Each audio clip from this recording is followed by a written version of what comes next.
আসসালামু আলাইকুম, তারেক একাডেমিতে সবাইকে স্বাগতম। আজকের ফটোশপ টিউটোরিয়ালে আমরা শিখব স্প্লিটার ইফেক্ট কিভাবে যোগ করা যায়। আমাদের এখানে যে ছবিটি দেওয়া আছে, এখানে আমরা স্প্লিটার যোগ করেছি। তার আগেই বলে রাখি, আপনারা যদি আমার চ্যানেলে নতুন হয়ে থাকেন তাহলে অবশ্যই সাবস্ক্রাইব বাটনে ক্লিক করে পাশে থাকা বেল আইকনটিতে ক্লিক করে রাখবেন এবং পরবর্তী ভিডিওগুলোর নোটিফিকেশন আপনারা পেয়ে যাবেন। আমার এই ফটোশপ টিউটোরিয়ালে আজকের স্প্লিটার ইফেক্ট কিভাবে যোগ করা যায় এটা নিয়ে আজকের আলোচনা। চলুন তাহলে আমরা শুরু করে নিই। প্রথমেই আমরা ফাইলে ক্লিক করব, এরপর এখান থেকে নিউয়ে ক্লিক করব। এখান থেকে যে ডায়লগ বক্সটি এসেছে সেখানে ওয়াইড থাকবে 1920 এবং হাইট থাকবে 1080। এরপর ওকে লেখাতে ক্লিক করতে হবে।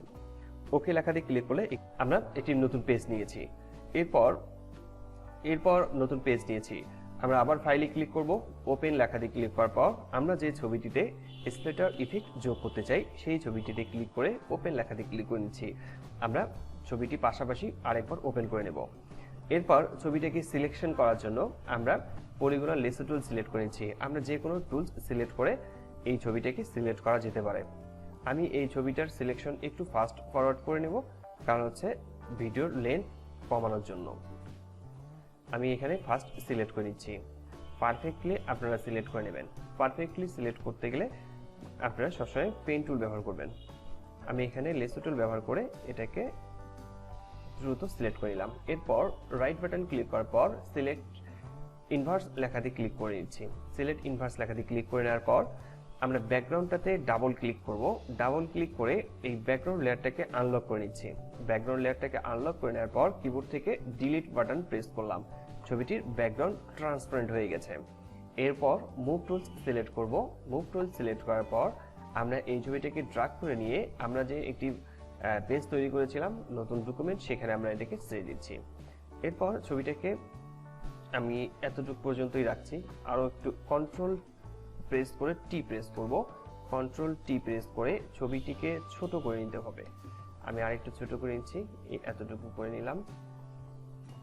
আরেকটু ছবিটিকে এভাবে অ্যাডজাস্ট করে নিচ্ছি।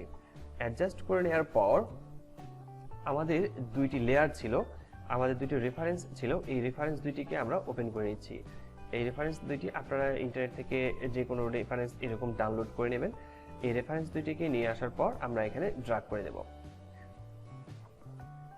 দুইটি রেফারেন্সেই ড্র্যাগ করে নেওয়ার পর আমরা প্রথমে রেফারেন্সটিকে হাইড করে দিচ্ছি এবং দ্বিতীয় যে রেফারেন্সটি ছিল এটাকে ড্র্যাগ করে নিচের লেয়ার 1 এর নিচে আমরা দিয়ে দিব। এরপর আমরা এটাকে জায়গা অ্যাডজাস্ট করে নেব। আমরা কিভাবে অ্যাডজাস্ট করতে চাচ্ছি, যেভাবে অ্যাডজাস্ট করতে চাই সেভাবে এখানে অ্যাডজাস্ট করে নিতে পারবো এটাকে ড্র্যাগ করে। এরপর আমরা যে লেয়ারটিকে হাইড করলাম সেটাকে আবার আনহাইড করে নেব। এরপর লেয়ারটিকে সিলেকশন করে নেওয়ার পর নরমালি ক্লিক করে এখান থেকে আমরা লাইট এনে ক্লিক করি। লাইট এনে ক্লিক করার পর এটাকে ড্র্যাগ করে নিচের দিকে নামাবো। আমাদের যতটুকু জায়গা পর্যন্ত আমরা এখান থেকে নিতে চাচ্ছি ততটুকু জায়গা পর্যন্ত নিচের দিকে নামিয়ে নিচ্ছি। নামিয়ে নেওয়ার পর আমরা নিচের দিকে দেখতে পাচ্ছি যেখানে লেখা আছে এফএক্স। আমরা এফএক্সে ক্লিক করব। এফএক্সে ক্লিক করার পর ব্লেন্ডিং অপশনে ক্লিক করলে আরেকটি ডায়লগ বক্স আসবে। এই ডায়লগ বক্স থেকে আমরা ইনার শ্যাডোতে ক্লিক করি। এরপর মাল্টিপ্লাই, এরপর হচ্ছে আমি এটাকে 0 করে নেব। এরপর এখান থেকে এটাকে 90 করে নিচ্ছি, আবার এটাকে 0 করে নিচ্ছি। যে এখান থেকে আমরা 20 করে নেব আর এখান থেকে 35। এরপর আমরা এখান থেকে ড্রপ শ্যাডোতে ক্লিক করব। শ্যাডোতে ক্লিক করার পর আমরা এখান থেকে একটু পার্সেন্টেজ আমরা কমিয়ে নেব। এখান থেকে আমরা পার্সেন্টেজ 30 এর মধ্যে রাখবো, 30 অথবা 30 আশপাশ। এখানে 25 পর্যন্ত রাখলে ভালো হয়। এরপর হচ্ছে ওকে লেখাতে ক্লিক করতে হবে। ওকে লেখাতে ক্লিক করার পর এখন আপনারা ছবিটি দেখতে পাচ্ছেন যে আমরা এখানে মূলত স্প্লিটার ইফেক্ট যোগ করেছি।